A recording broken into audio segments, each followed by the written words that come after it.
Blessed Father's Day to all the wonderful fathers out there. You know, your sacrifice does not go unnoticed.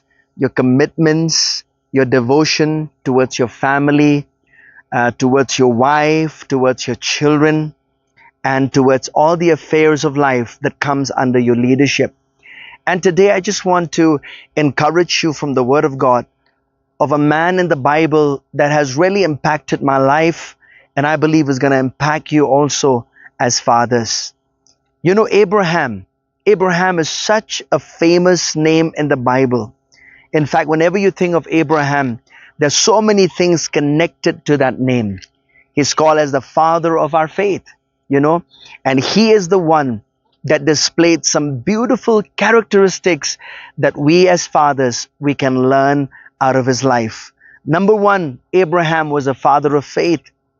And in Romans chapter 4, the Bible says this. I'm going to read to you verses 20.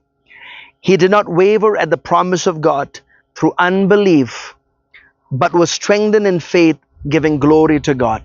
See, one of the key features that I really would like to encourage all fathers, Abraham was a man of faith, and secondly, Abraham was a worshiper. You see, and worship is not just something that you do in the secret, but also you do out in the open.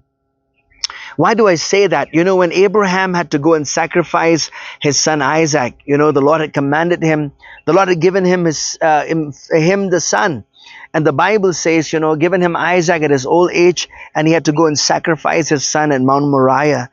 And the Bible tells us that he went out there, you know, to worship the Lord.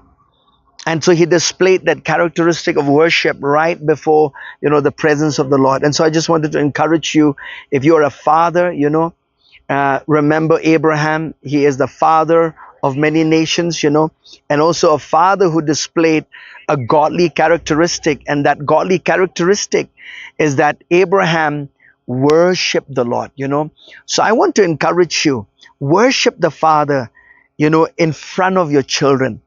You know, let them see that worship is more than what you do beyond the four walls of the church, you know, but worship the Lord, you know, in your homes, worship when it could be in a family time, or wherever you have the opportunity, display that act of worship, you know, before your children, because our children are always looking at us. You know, our children are always looking at us as role models and examples of whatever we do in our lives as fathers. And the second thing that I really like about Abraham is this. You know, the Lord saw this in Abraham's life in Genesis chapter 18, verses 19. Just one verse from this particular chapter. And you know, judgment is going to come on Sodom and Gomorrah. And the Lord tells something that he said, I do not want to hide what I'm going to be doing in Sodom and Gomorrah. And so this is one reason why God, you know, tells Abraham exactly what he's going to do, you know, in Sodom and Gomorrah.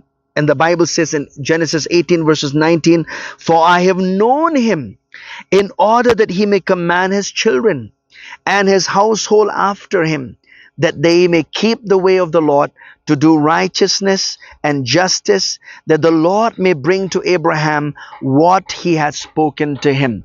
You know what I like about Abraham is God saw that Abraham as a father, he's going to be a teacher of the word of God to his family and to his children.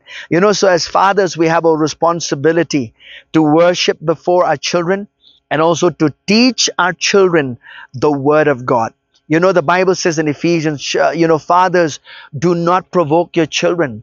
But the Bible encourages us that we need to teach, to admonish, to train our children in the ways of the Lord. Fathers, you have a responsibility to lead the home. You are a head of the family, but also a spiritual head, you know, in leading your wife, in leading your children in the ways of the Lord. God bless you, and blessed Father's Day to all of the wonderful fathers out there. Bye-bye.